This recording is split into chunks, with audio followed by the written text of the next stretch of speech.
Kevin, what a morning, what a day, what an evening, I should say, for the US. Where do we stand now in terms of this investigation? Is the president in the clear? Can he rest easy now?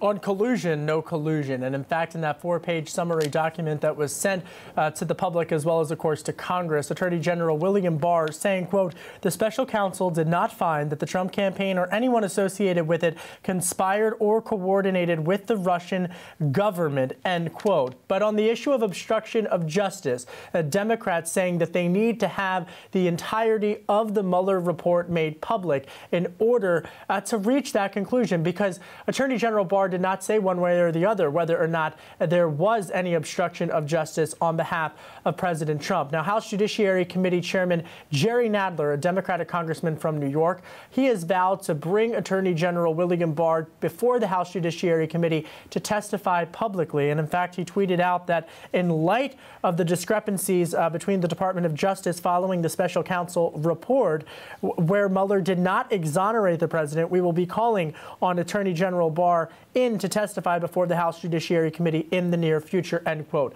On a political front, 2020 Democratic presidential candidates echoing these sentiments, saying that the entirety of the Mueller report needs to be made public. Republicans, including those within the Trump administration, are viewing this as complete vindication and not making light of how they were accused of being hostile actors with a foreign government to impact an election. They feel that they have been exonerated.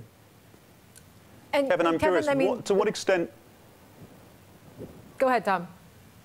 Kevin, to what extent does this defang the Democratic investigations and fuel the perception from some in the US public that this has been a witch hunt and that the president and his team should be left alone now?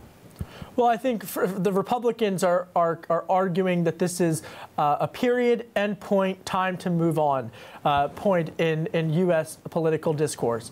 Now, in terms of Democrats, they are going to have to decide precisely where they go from here, particularly on the issue of impeachment. Look, there are many in the Democratic base, particularly those who are running for president, who argue that this is far from over, that there are other legal cases that are going on in various different courts underneath the Department of Justice, and that those investigations ought to continue and ought to be made public at some point. But on the issue of impeachment, the votes aren't there for impeachment at this particular juncture. And if there is no collusion, as was found by the special counsel Robert Mueller, it would be increasingly slim that the issue of impeachment would be a legitimate political tool for Democrats where they would have the votes. And certainly, based upon the Republicans' comments that has happened within the last several hours, there would certainly be not a conviction of impeachment in the Senate.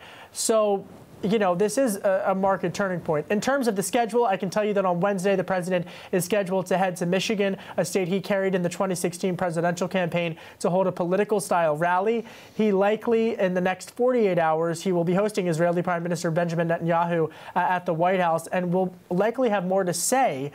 He did say that he felt vindicated when he was en route to the White House. There's been a lid, as it's referred to, here in Washington, D.C. at the White House for tonight, meaning that no scheduled comments are anticipated for many White House administration officials. But all of that changes within the next 12 hours when lawmakers return from recess and the president wakes up.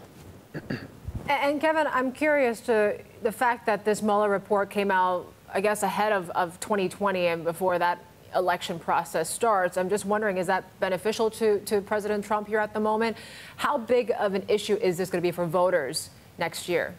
That's such a good question. You know, 22 months is how long it took for the special counsel to wrap up to conduct his investigation. Democrats, when I've spoken with Democratic aide strategists, it's following the developments of the past couple of hours, I can tell you that they have said, hey, wait a minute, we are talking about other issues. We're talking about Medicare, Medicaid, a new Green Deal initiative, on environmental standards, financial regulations and whatnot, retirement savings, college education. They are talking about that. You're hearing that on the campaign trail. But quickly, I would note Senator Kirsten Gillibrand, a Democrat from New York, is going to unveil her campaign in New York in front of Trump Tower. About what else? This.